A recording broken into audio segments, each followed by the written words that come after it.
Radhe Radhe. Today is Thursday, 8th December 2022. Mummy and I are here to record a recap video for our Bhagavad Gita recitation class for Chapter 2. Radhe Radhe, and let's do the recitation of verses 26 onwards.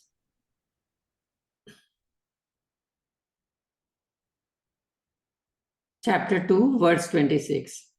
Atha chainam nitya jatam nityam va manyase mritam tathapi tvam mahabaho naivam shochitum arhasi jatasya hi dhruvo mrityuhu dhruvam janma mritasya cha tasmad apariharyerthe natvam shochitum arhasi avyaktadini bhutani vyaktamadhyani bharata avyaktanidhananyeva tatra ka paridevana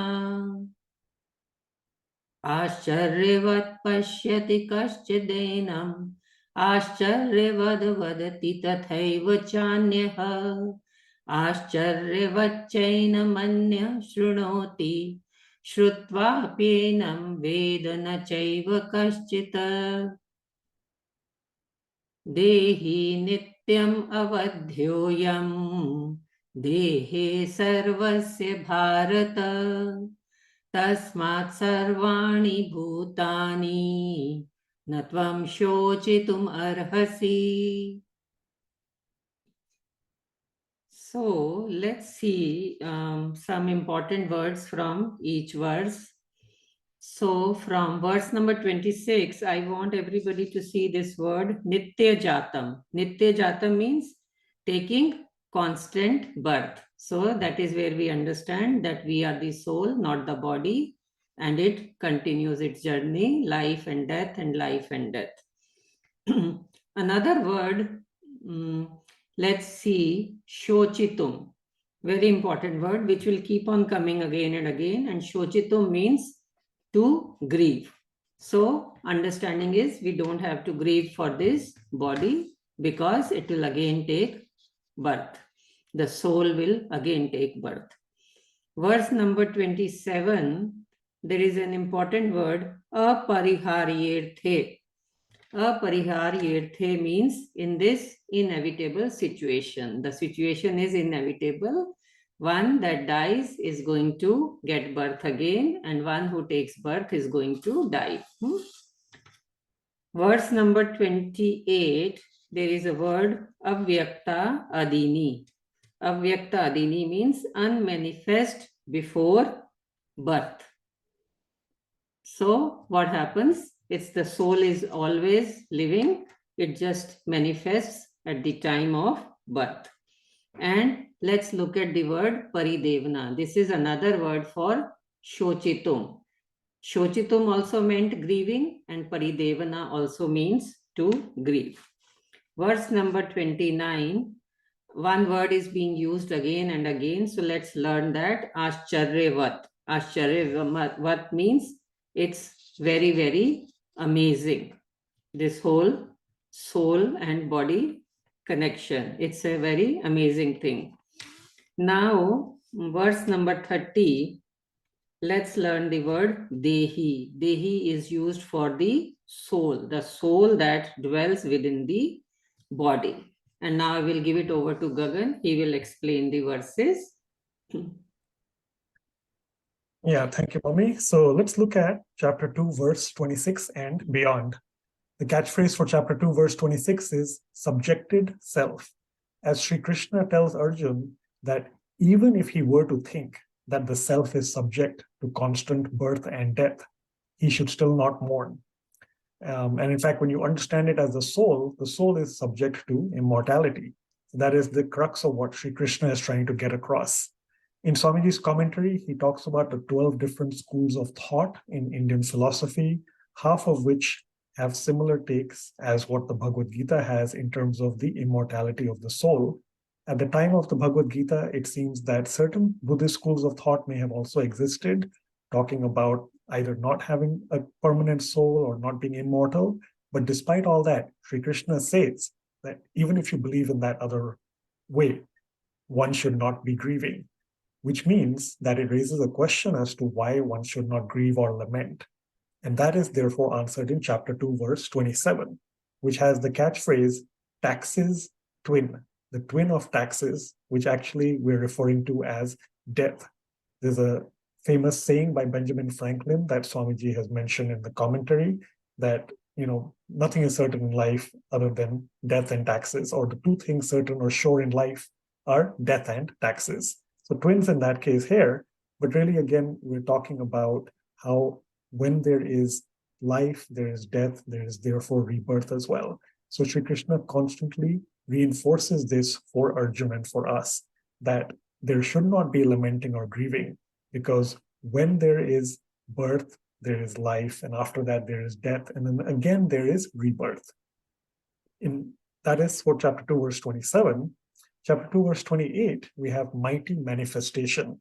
Here, Sri Krishna talks about the soul being unmanifest before birth, manifest during life, and then unmanifest again upon death. But that cycle continues. So the soul itself, having the powerful qualities of God, it is, of course, indeed mighty in that sense. It is very, very divine.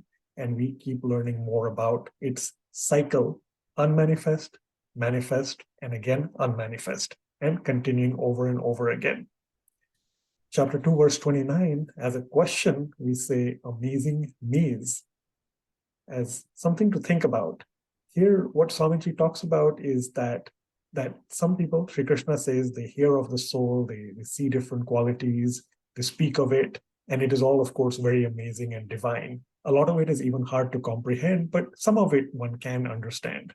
In contrast, there are some who, even after hearing that knowledge or wisdom, they do not understand it at all. So for them, perhaps it is a maze, they're kind of lost by it.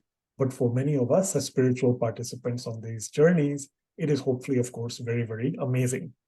Swamiji, in fact, talks about the divine 10-headed serpent of Lord Vishnu, Anant Shesh, who has been singing the glories of the Lord since the beginning, since time immemorial. And he is not yet done. So just imagine how much there is, infinite. I do want to go back for a minute to chapter 2, verse 28 and mention that I encourage all of you to go back and look at the commentary to learn more about that manifest, unmanifest concept through the three bodies that Swamiji describes in the commentary. So there's the gross body, the subtle body, and the causal body. That's for chapter 2, verse 28. And finally, the last verse then, chapter 2, verse 30, this is actually very, very brief in terms of commentary. It is a good example with the catchphrase here, mortals mourn. In other words, Sri Krishna is again reminding and advising Arjuna that immortals do not or should not mourn. The soul is immortal. Therefore, why mourn or grieve? And so Swamiji presents this as a verse that Sri Krishna uses after several verses to present a theme or a concept in the Bhagavad Gita, eventually concluding with a summary verse. So that's chapter 2, verse 30. Also, one final comment, just to go back a little bit again, chapter 2, verse 27, and we encourage you to take a look at the story presented there about from the Mahabharata, where the Pandavas one by one went to a lake to try to get water, and Yamraj, the Lord of Death, was disguised as a yaksha, and he asked them one by one to answer a question, but because they didn't, out of arrogance, they each fainted or died, at least temporarily, one by one. Yudhishthira, of course, agreed to answer Yamraj's, the yaksha's question, and the question was, what surprises you most about this world? And Yudhishthira had answered, we all know death is going to happen at some stage, yet we all behave and act as if it is not going to happen to us. So again, that was the most surprising thing that Yudhishthira felt everyone needed to understand. So chapter 2, verse 27. Final comment, bear with me please. Chapter 2, verse 29, again, with the concept of the soul being so amazing, I mentioned Anant Shesh. There's also from the Kathopanishad in Swamiji's commentary, a description of how it is so rare to get a self-realized guru or a teacher. it is even rarer to be a student of such a guru or a teacher. And if one is given the opportunity as a student to hear such knowledge and wisdom, it is even rarer to be able to understand that. So as we mentioned in class as well, we certainly are truly very blessed to be students of Swamiji, getting all the wisdom from him and also from Maharajji, and all of us hopefully continue to make incremental progress at, for instance, today, understanding a little bit about the soul, and of course, much more about the Bhagavad Gita and our scriptures. Mummy, over to you. Thank you, Gagan. Very well said. And let's get back to recitation once again. Now, when I'm going to recite these verses, I want to mention that except verse number 29, the other 4 are shlokas, normal shlokas, and they have 32 syllables total, 8 syllables in each pada. Whereas verse number 29 has 44 syllables, and that is why it is being sung in a different meter, and that meter is called Tristub meter. For the shlokas, we use Anustub meter. Another thing I want to say that mostly in these verses, in this set of verses, the E sound is used in a shorter way. It is not a dirgh sound. Dirgh is longer sound when there is badi E. Here, mostly it is choti E used, and then we can see that even in English transliteration, on top of I, there is no dash or subscript. Okay, so that's why we are going to say it quickly. So let's go ahead with the recitation of these verses once again. अथ चैनं नित्यजातं नित्यं वा मन्यसे मृतं तथापि त्वं महाबाहो नैवं शोचितुम् अर्हसि जातस्य हि ध्रुवो मृत्युः ध्रुवं जन्म मृतस्य च तस्माद् अपरिहार्येऽर्थे न त्वं शोचितुम् अर्हसि अव्यक्तादीनि भूतानि व्यक्तमध्यानि भारत अव्यक्तनिधनान्येव तत्र का परिदेवना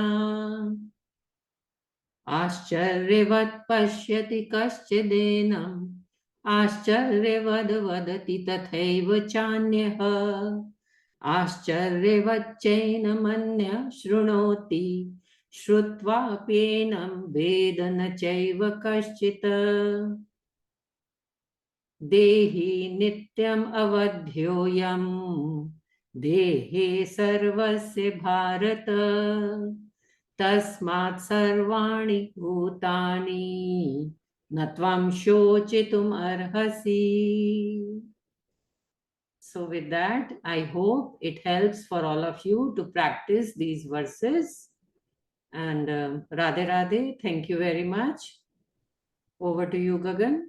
Yeah, thank you, Mummy. And again, we look forward to seeing you next time. That's going to be Thursday, 15th December, 2022 for our continuing Bhagavad Gita recitation series.